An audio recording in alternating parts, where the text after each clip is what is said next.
श्रावण मास महात्म्य अध्याय 5। ईश्वर बोले, हे सनत कुमार, करोड़ पार्थिव लिंगों के महात्म्य तथा पुण्य का वर्णन नहीं किया जा सकता। जब मात्र एक लिंग का महात्म्य नहीं कहा जा सकता तो फिर करोड़ लिंगों के विषय में कहना ही क्या। मनुष्य को चाहिए कि करोड़ लिंग निर्माण को असमर्थता में 1,00,000 लिंग बनाए या 1000 लिंग अथवा 100 लिंग ही बनाए। यहाँ तक कि एक लिंग बनाने से भी मेरी सन्निधि मिल जाती है। खड़क्षर मंत्र से 16 उपचारों के द्वारा भक्तिपूर्ण मन से भगवान शिव का पूजन करना चाहिए। ग्रह यज्ञ के साथ उद्यापन करना चाहिए, तदनंतर होम करना चाहिए और ब्राह्मणों को भोजन कराना चाहिए। हे सनत कुमार, इस अनुष्ठान को करने वाले की अकाल मृत्यु नहीं होगी। यह व्रत बांझपन को दूर करने वाला, सभी विपत्तियों का नाश करने वाला और सभी संपत्तियों की वृद्धि करने वाला है। मृत्यु के पश्चात वह मनुष्य कल्प पर्यंत मेरे समीप कैलाश वास करता है।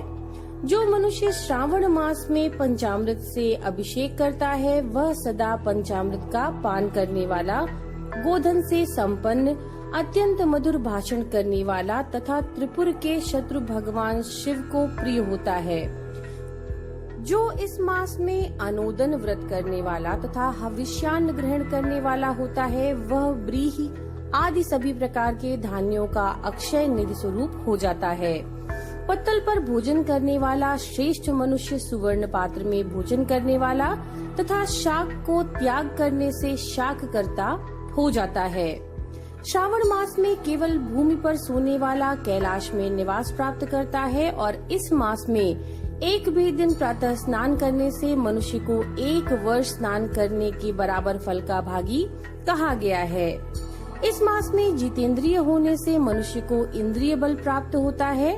इस मास में स्फटिक, पाषाण, मृत्तिका, मरकत मणि, पिष्ट, धातु, चंदन, नवनीत आदि से निर्मित अथवा अन्य किसी भी शिवलिंग में, साथ ही किसी स्वयं आविर्भूत या स्वयं आविर्भूत न हुए लिंग में श्रेष्ठ पूजा करने वाला मनुष्य सैकड़ों ब्रह्म हत्या को भस्म कर डालता है।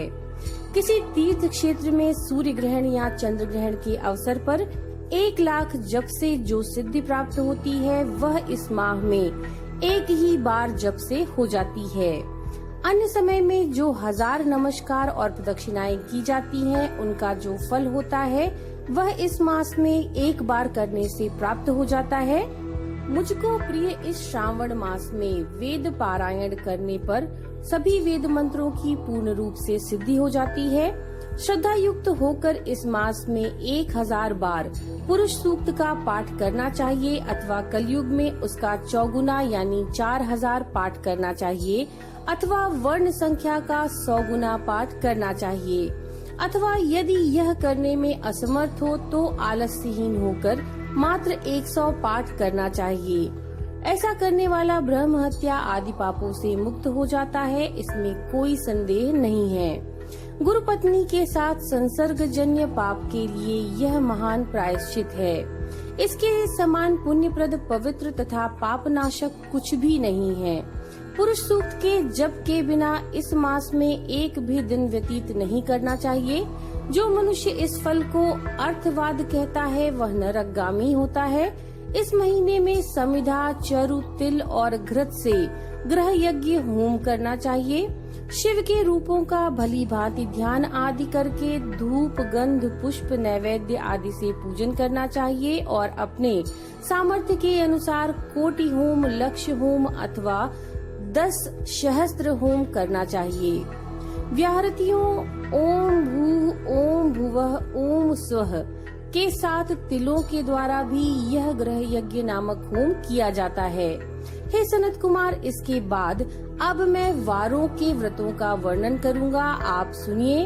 हे अनग, उनमें सर्वप्रथम मैं आपको रविवार का व्रत बताऊंगा। इस संबंध में लोग एक प्राचीन इतिहास को कहते हैं।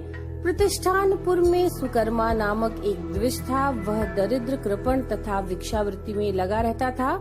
एक बार वह धान्य मांगने के लिए घूमते घूमते नगर में गया। उसने किसी गृहस्थ के घर में मिलकर रविवार का उत्तम व्रत करती हुई स्त्रियों को देखा। तब उसने देखकर वे स्त्रियां परस्पर कहने लगीं कि इस पूजा विधि को शीघ्रता पूर्वक छिपा लो। इस पर वह विप्र उन स्त्रियों से बोला, हे श्रेष्ठ स्त्रियों, आप लोग इस व्रत को क्यों छिपा रही हैं? आप सभी दयालु स्त्रियां मुझ पर कृपा करके इसके विषय में बताएं। तीनों लोकों में परोपकार के समान कोई धर्म नहीं है। समान चित्त वाले सज्जनों के लिए परमार्थी स्वार्थ है। मैं दरिद्र तथा दुखी हूँ। इस श्रेष्ठ व्रत को सुनकर मैं भी इसे करूँगा। अतः आप लोग इस व्रत का विधान एवं फल अवश्य बताएं। स्त्रियां बोली, हे द्विज, इस व्रत को करने में आप उन्माद तथा प्रमाद करेंगे अथवा इसे भूल जाएंगे अथवा इसके प्रति अभक्ति या अनास्था रखने लगेंगे। अतः आपको यह व्रत कैसे बताऊं? उनकी ये बात सुनकर विप्रेंद्र ने यह वचन कहा कि उत्तम व्रत वाली साध्वियों, मैं ज्ञानवान तथा भक्ति संपन्न हूँ। उसका यह वचन सुनकर उनमें जो एक प्रौढ़ा स्त्री थी वह उस ब्राह्मण से व्रत तथा व्रत की विधि यथावत बताने लगी। हे ब्राह्मण, श्रावण के शुक्ल पक्ष के प्रथम रविवार को मौन होकर उठ करके शीतल जल में स्नान करें। तदनंतर अपना नित्य कर्म संपन्न करके पान के एक शुभ दल पर रक्त चंदन से सूर्य के समान पूर्ण गोलाकार 12 परिधियों वाला सुंदर मंडल बनाएं और उस मंडल में रक्त चंदन से संज्ञा सहित सूर्य का पूजन करें। तदनंतर घुटनों के बल भूमि पर झुककर 12 मंडलों पर पृथक पृथक रक्त चंदन तथा जपा कुसुम से मिश्रित अर्घ्य श्रद्धा भक्ति पूर्वक सूर्य को विधिवत प्रदान करें और रक्त अक्षत, जपा कुसुम तथा अन्य उपचारों से पूजन करें। तदनंतर खंड शर्करा से युक्त नारिकेल के बीज का नैवेद्य अर्पित करके आदित्य मंत्रों से सूर्य की स्तुति करें और श्रेष्ठ 12 मंत्रों से 12 नमस्कार तथा प्रदक्षिणाएं करें। तत्पश्चात 6 तंतुओं से बनाए गए सूत्र में 6 ग्रंथियां बनाकर देवेश सूर्य को अर्पण करके उसे अपने गले में बांधें और पुनः 12 फलों से युक्त बायन ब्राह्मण को प्रदान करें। इस व्रत की विधि को किसी के समक्ष नहीं सुनाना चाहिए। हे विप्र, इस विधि से व्रत के किए जाने पर धनहीन व्यक्ति धन प्राप्त करता है, पुत्रहीन पुत्र प्राप्त करता है और कोढ़ी कोढ़ से मुक्त हो जाता है। बंधन में पड़ा हुआ बंधन से छूट जाता है और रोगी रोग से रहित हो जाता है। हे विप्रेंद्र, अधिक कहने का क्या प्रयोजन? वह साधक जिस जिस अभीष्ट की कामना करता है, इस व्रत के प्रभाव से वह उसे प्राप्त कर लेता है। इस प्रकार श्रावण के 4 रविवार और कभी कभी 5 रविवार में इस व्रत को करना चाहिए। तदनंतर व्रत की संपूर्णता के लिए उद्यापन करना चाहिए। हे विप्रेंद्र, आप भी इसी प्रकार करें। इससे आपकी सभी कामनाएं सिद्ध हो जाएंगी। तत्पश्चात उन पतिव्रताओं को नमस्कार करके वह ब्राह्मण अपने घर आ गया। उसने जैसा सुना था उसी विधि से उस संपूर्ण व्रत को किया और अपने दोनों पुत्रियों को भी वह विधि सुनाई। उस व्रत के सुनने मात्र से शिव जी के दर्शन से तथा उनके पूजन के प्रभाव से वे कन्याएं देवांगनाओं के सदृश हो गयीं। उसी समय से उस ब्राह्मण के घर में लक्ष्मी जी ने प्रवेश किया और वह अनेक उपायों तथा निमित्तों से धनवान हो गया। किसी दिन उस नगर के राजा ने ब्राह्मण के घर से होकर राजमार्ग से जाते समय खिड़की में खड़ी उन दोनों सुंदर तथा अनुपमेय कन्याओं को देख लिया। तीनों लोकों में कमल, चंद्रमा आदि जो भी सुंदर वस्तुएं हैं, उन्हें वे दोनों कन्याएं अपने शरीर के अवयवों से तिरस्कृत कर रही थीं। उन्हें देखकर राजा मोहित हो गए और क्षण भर के लिए वहीं खड़े हो गए। ब्राह्मण को शीघ्र बुलाकर उन्होंने दोनों कन्याओं को मांग लिया। तब उस ब्राह्मण ने भी हर्षित होकर दोनों कन्याएं राजा को प्रदान कर दी। उस राजा को पति रूप में प्राप्त करके वे कन्याएं भी प्रसन्न हो गयीं। वे स्वयं इस व्रत को करने लगीं और पुत्र पौत्र आदि से संपन्न हो गयीं। हे मुने, महान ऐश्वर्य देने वाले इस व्रत को मैंने आपसे कह दिया।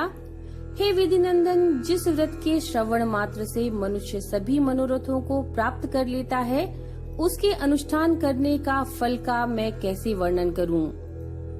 इस प्रकार श्री स्कंद पुराण के अंतर्गत ईश्वर सनत कुमार संवाद में श्रावण मास महात्म्य प्रकीर्णक नाना व्रत रविवार व्रतादि कथन नामक 5वां अध्याय पूर्ण हुआ। नमो नारायण।